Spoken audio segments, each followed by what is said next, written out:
Question number first, खमीर एक उदाहरण है, तो इसका आंसर होगा बी कवक्का। खमीर एक कोशिकीय सूक्ष्म जीव है। यह शर्करा युक्त कार्बनिक पदार्थों में बहुतायत से पाया जाने वाला एक विशेष प्रकार का कवक है।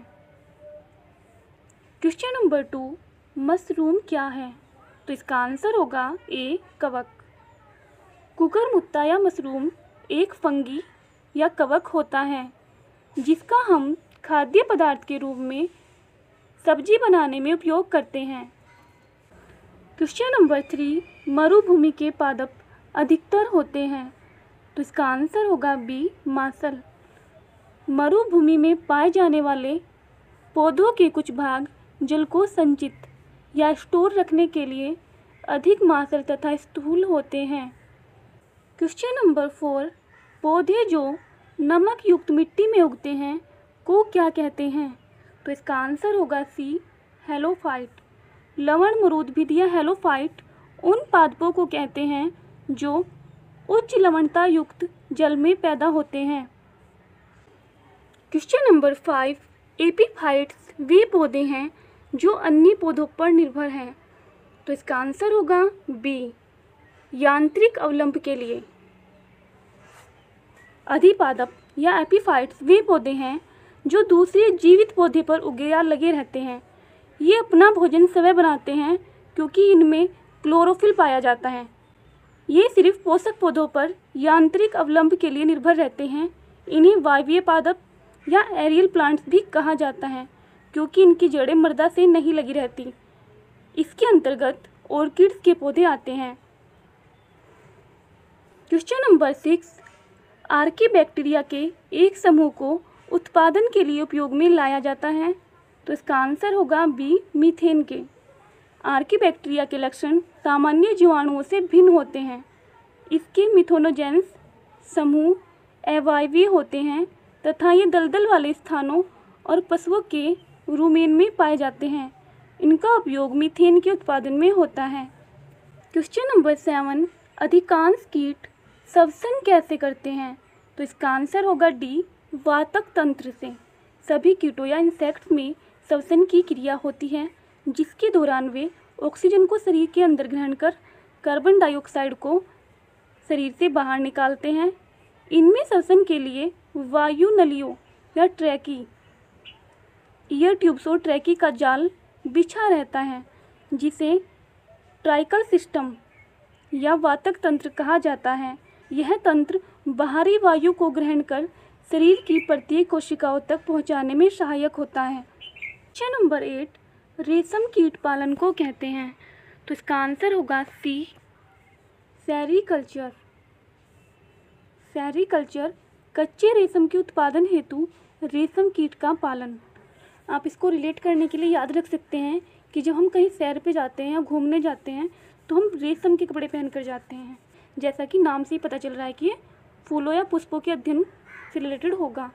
हार्टिकल्चर पुष्प एवं फल देने वाले पौधों का अध्ययन। व्यक्ति हमारे हार्ट से रिलेटेड होते हैं, यानी कि जिनसे हमारा दिल का रिश्ता होता है, उन्हें हम पुष्प एवं फल देना पसंद करते हैं। इसको ऐसे रिलेट कर सकते हैं। एपीकल्चर मधुमक्खी पालन कहलाता है।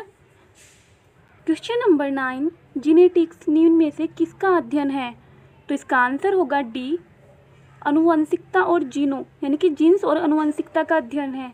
जीनेटिक्स जीव विज्ञान की वह शाखा है जिसके अंतर्गत जीवधारियों में आनुवंशिकता और जीनों का अध्ययन किया जाता है।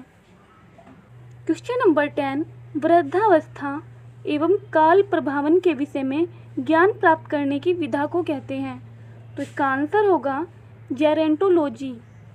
जेरेंटोलॉजी वृद्धावस्था यानी कि ओल्ड एज एवं उसके काल प्रभावन के सामाजिक, मनोवैज्ञानिक तथा जैविक पहलुओं के अध्ययन की विधा है तथा ऑन्कोलॉजी चिकित्सा विज्ञान की वह शाखा है जिसके अंतर्गत कैंसर से संबंधित ट्यूमर का अध्ययन किया जाता है। टेरेंटोलॉजी शारीरिक विकास में आने वाली असमानताओं का अध्ययन है, जबकि आर्निथोलॉजी जंतु विज्ञान की वह शाखा है जिसके तहत पक्षियों का अध्ययन किया जाता है। क्वेश्चन नंबर 11, सर्पों के विषय में जानकारी प्राप्त करना कहलाता है।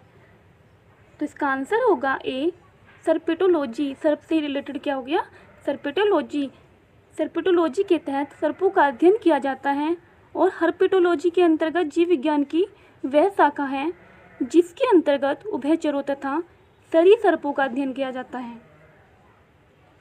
ऑर्निथोलॉजी के तहत पक्षियों का अध्ययन किया जाता है और एक्थियोलॉजी के तहत मछलियों का अध्ययन किया जाता है। ऑर्निथोलॉजी के अंतर्गत पक्षियों का, हर्पेटोलॉजी के अंतर्गत उभयचरों और सरीसृपों का और एक्थियोलॉजी के अंतर्गत मछलियों का अध्ययन किया जाता है। क्वेश्चन नंबर 12, निम्न में से कौन एक वास्तविक मछली है? तो इसका आंसर होगा डी, कैटफिश। रजत मछली, सिल्वर फिश, ये एक कीट होता है। जेलीफिश एक कशेरुकी इनवर्टिब्रेट्स प्राणी होता है, जबकि क्रेफिश एक करड़े खोल वाला एनिमल है। तो इसका सही आंसर है डी, कैटफिश। क्वेश्चन नंबर 13, सबसे बड़ा स्तनपायी कौन सा है? तो इसका आंसर है ए, व्हेल मछली। ब्लू व्हेल पृथ्वी पर पाए जाने वाला सबसे बड़ा स्तनपायी या स्तनधारी जीव है। इसकी लंबाई 33 मीटर से भी अधिक तथा वजन 180 मैट्रिक टन से भी अधिक हो सकता है। क्वेश्चन नंबर 14, उड़ने वाला स्तनपायी है। तो इसका आंसर होगा डी, चमगादड़। चमगादड़ आकाश में उड़ने वाला एक स्तनधारी प्राणी है जो पक्षी वर्ग में नहीं आता। ये पूर्ण रूप से निशाचर प्राणी है। यह एकमात्र ऐसा स्तनधारी है जो उड़ सकता है। इस क्वेश्चन नंबर 15, डॉल्फिन वर्गीकृत किए जाते हैं। तो इसका आंसर होगा डी, स्तनी में। डॉल्फिन एक जलीय जंतु है जिसे स्तनी वर्ग अर्थात मिमेलिया के गण सीटेसिया में रखा गया है। यह एक अत्यंत ही बुद्धिमान जंतु है जिसका शरीर धारा रेखित होता है तथा इनके मादा में चूचक उपस्थित होते हैं। गंगा नदी में पाई जाने वाली डॉल्फिन को राष्ट्रीय जलीय जीव घोषित किया गया है। क्वेश्चन नंबर 16, निम्नलिखित में से सील किस समूह का सदस्य है? इसका आंसर होगा डी, स्तनपायी या स्तनधारी मीन्स मिमेलिया। क्वेश्चन नंबर 17, एम्फीबिया बताता है। तो इसका आंसर है डी, जल एवं स्थल दोनों पर ही रह सकने वाले जीवों के बारे में। एम्फीबिया अर्थात उभयचर वर्ग के अंतर्गत ऐसे जंतु आते हैं जिनका शरीर जलीय एवं स्थलीय दोनों प्रकार के जीवन के लिए उपयोजित होता है। ये जंतु असमतापी होते हैं जिनके शरीर का तापमान वातावरण ताप के अनुसार घटता बढ़ता रहता है, जैसे मेंढक, टोड इत्यादि। क्वेश्चन नंबर 18, चट्टान पर उगने वाले पादप कहलाते हैं। तो इसका आंसर होगा डी, शैलोदभिद। चट्टान पर उगने वाले पादप को शैलोदभिद कहते हैं। क्वेश्चन नंबर 19, निम्नलिखित में से कौन सा एक कीटहारी पादप है? तो इसका आंसर होगा बी, घटपर्णी। घटपर्णी या पिचर प्लांट पौधा शिकार पकड़ने की अपनी बनावट के कारण मांसभक्षी पौधे के रूप में जाना जाता है। घटपर्णी पौधे में फंसे कीट उसमें एकत्रित विषैले द्रव से मर जाते हैं। अगर आपको वीडियो अच्छी लगी हो तो प्लीज़ चैनल को लाइक और सब्सक्राइब करें। Thank you.